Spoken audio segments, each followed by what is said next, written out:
Agora, senhor presidente, passo a preliminar de validade da colaboração premiada.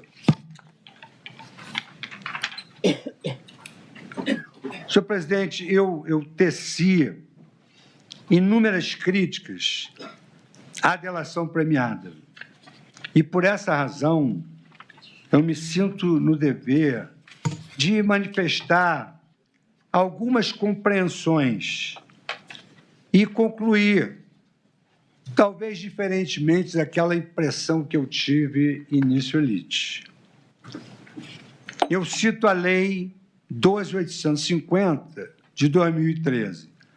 E, conforme o artigo 3º da Lei 12.850, a colaboração premiada deve resultar em um ou mais dos seguintes efeitos: identificação dos demais coautores e partícipes da organização criminosa das infrações penais por eles praticadas, a revelação da estrutura hierárquica da divisão de tarefas da organização criminosa, a prevenção de infrações penais decorrentes das atividades da organização criminosa, a recuperação total ou parcial do produto ou proveito das infrações penais praticadas e a localização de eventual vítima com a sua integridade.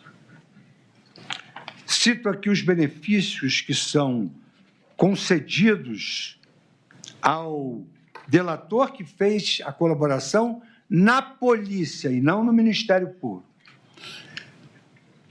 No presente caso, mas o Supremo Tribunal Federal, ele corroborou a possibilidade de colaboração na polícia. No presente caso, há cláusulas que prevêem perdão judicial, substituição da pena privativa da liberdade por pena restritiva de direitos e redução em até 2/3 da pena privativa de liberdade. Sintetizando, senhor presidente, 8 páginas sobre a delação de Mauro Cid. O Ministério Público, num primeiro momento, ele manifestou-se pelo arquivamento da colaboração.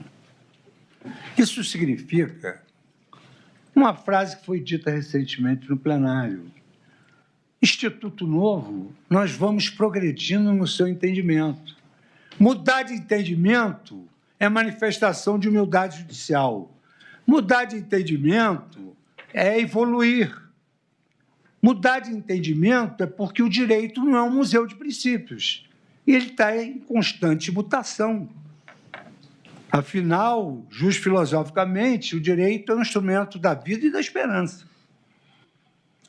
E essa delação premiada, ela restou em 9 de setembro de 2023, na sua homologação pelo relator, ocasião em que reconheceu a regularidade, legalidade e adequação dos benefícios pactuados.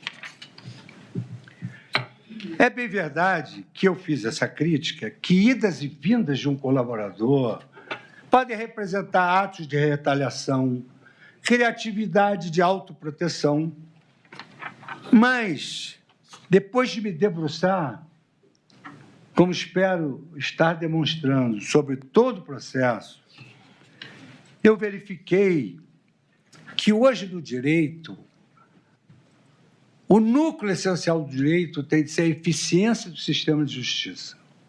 Isso se denomina uma análise econômica do sistema. Por quê? Porque a eficiência é um conceito nuclear da economia. Então, para o sistema ser eficiente, nós temos que analisar externalidades negativas e externalidades positivas. Há uma externalidade positiva, porque, na verdade, o colaborador foi chamado. E a análise econômica, ela trabalha com economia comportamental e psicologia hedônica. O réu chamado para um complexo de crimes como esse, ele não foi chamado para inventar. Ele, na verdade, ele foi chamado para fatos novos que a própria polícia noticiava a ele.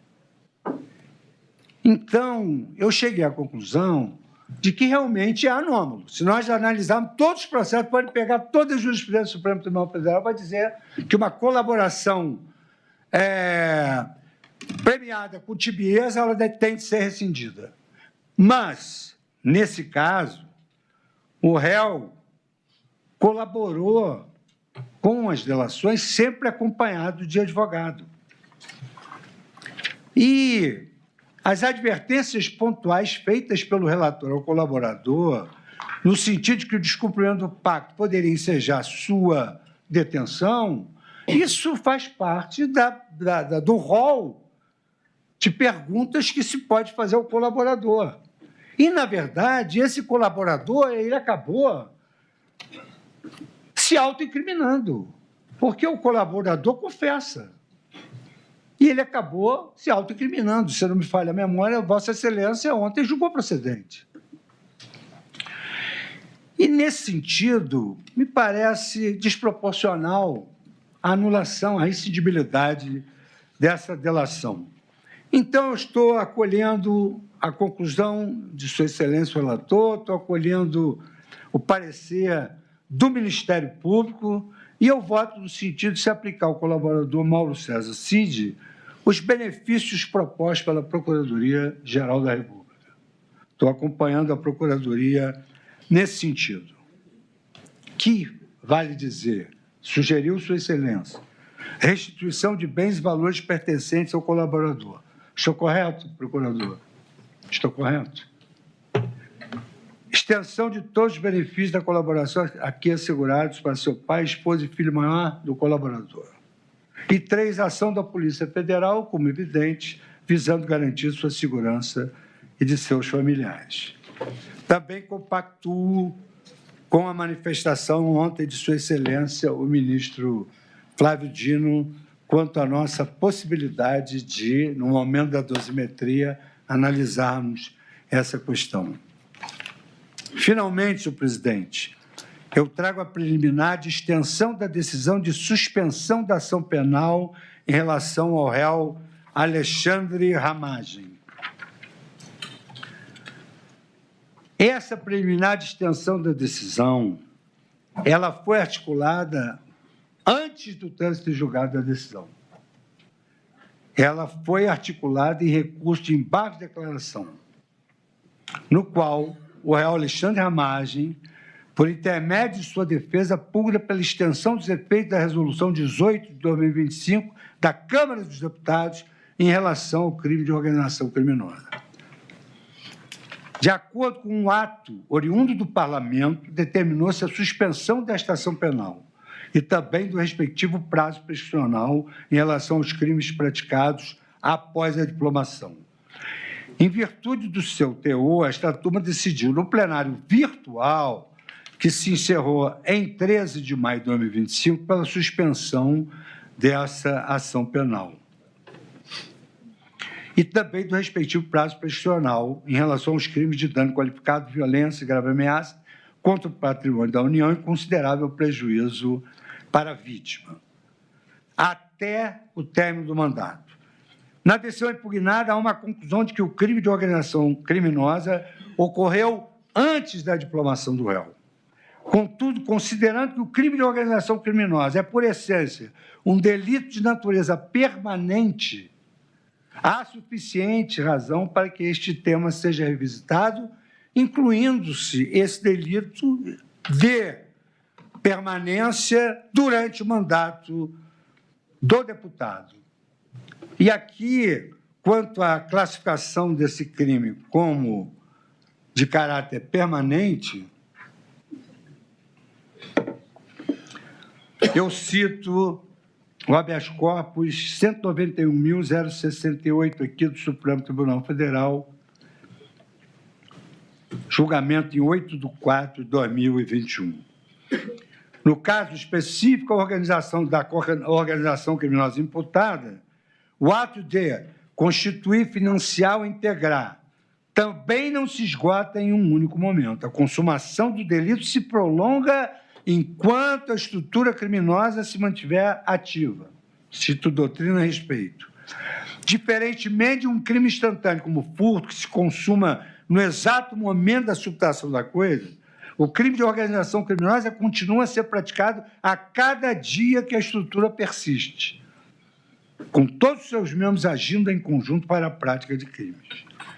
A característica da permanência traz uma consequência processual de extrema importância: a própria prisão em flagrante a qualquer momento, como várias vezes aqui já se decidiu na denegação de habeas corpus. Esta lei, como eu já afirmei, ela veio posteriormente, porque, segundo a jurisprudência, a lei superveniente mais gravosa pode atingir o crime permanente, cuja consumação já se iniciou. Eu cito aqui esse eminente ministro que nos deixou recentemente, vale a pena ser citado, no habeas corpus 81.544, da primeira turma, que foi relatado pelo saudoso ministro Moreira Alves, um homem de uma cultura ímpar e singular, e decidiu Sua Excelência que as turmas têm decidido no mesmo sentido do acordo atacado, ou seja, que se aplica a lei nova, ainda que mais severa, quando o início de sua vigência é anterior à cessação da continuidade.